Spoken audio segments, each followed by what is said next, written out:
Homem é preso suspeito de estuprar vizinhas de 7 e 9 anos de idade em cidade da Baixada Maranhense.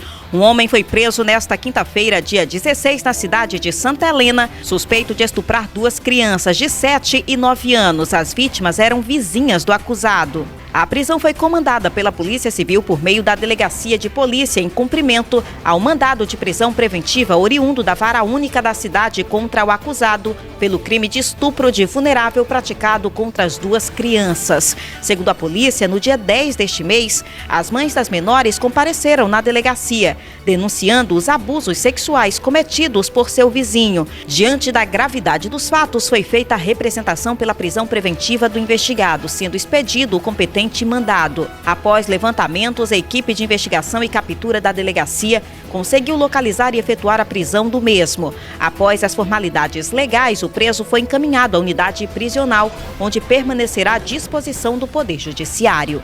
Suspeito de sequestrar adolescente no Rio de Janeiro e mantê-la em cárcere privado em São Luís é solto. O suspeito de sequestrar uma adolescente de 12 anos do Rio de Janeiro e mantê-la em cárcere privado em São Luís foi solto nesta quinta-feira.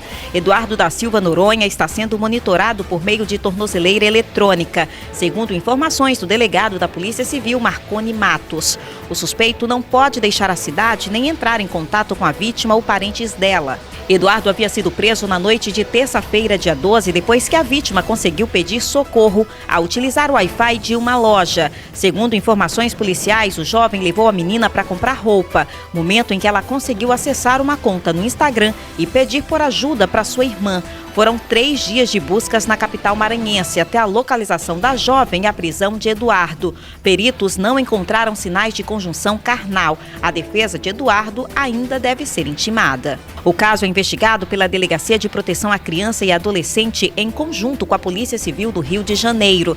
Na companhia do pai e de um agente da polícia, a adolescente embarcou em um avião de volta ao Rio de Janeiro na tarde desta quinta-feira. Famílias de vítima de incêndio cobram respostas em reunião com representantes do shopping e cinema. Uma reunião entre famílias das vítimas do incêndio e representantes do cinema Cinestem e Rio Anil Shopping, com mediação do Ministério Público do Maranhão, na manhã desta quinta-feira, estabeleceu contato entre as partes e possibilitou aos familiares tirarem dúvidas sobre procedimentos de investigação com autoridades responsáveis. Em uma primeira reunião realizada na quarta-feira, as famílias afirmaram não conhecer os responsáveis pelas empresas envolvidas e lamentaram que seus representantes não estivessem presentes. O Procurador-Geral de Justiça, Eduardo Nicolau, propôs a realização de um novo encontro, que foi realizado nesta quinta, com a presença de representantes das empresas e as demais instituições, incluindo a Polícia Civil. O encontro ocorreu de forma híbrida, com a participação de familiares das vítimas e advogados das empresas envolvidas também participando de forma virtual.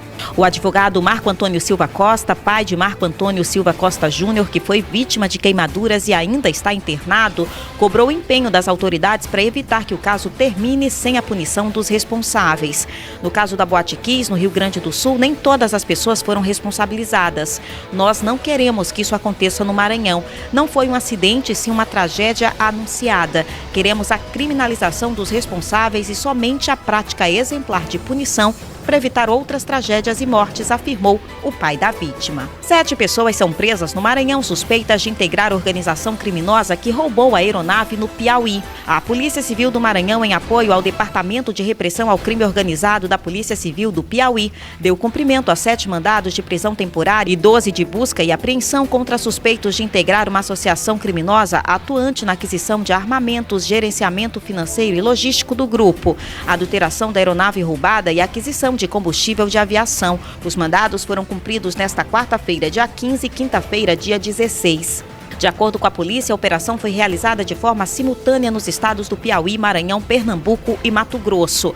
No Maranhão, os investigadores da polícia cumpriram mandados de prisão e de busca domiciliar em imóveis situados nos municípios de São Luís, Passo do Lumiar, Lago da Pedra, Lago do Junco, Lago dos Rodrigues e Araguanã.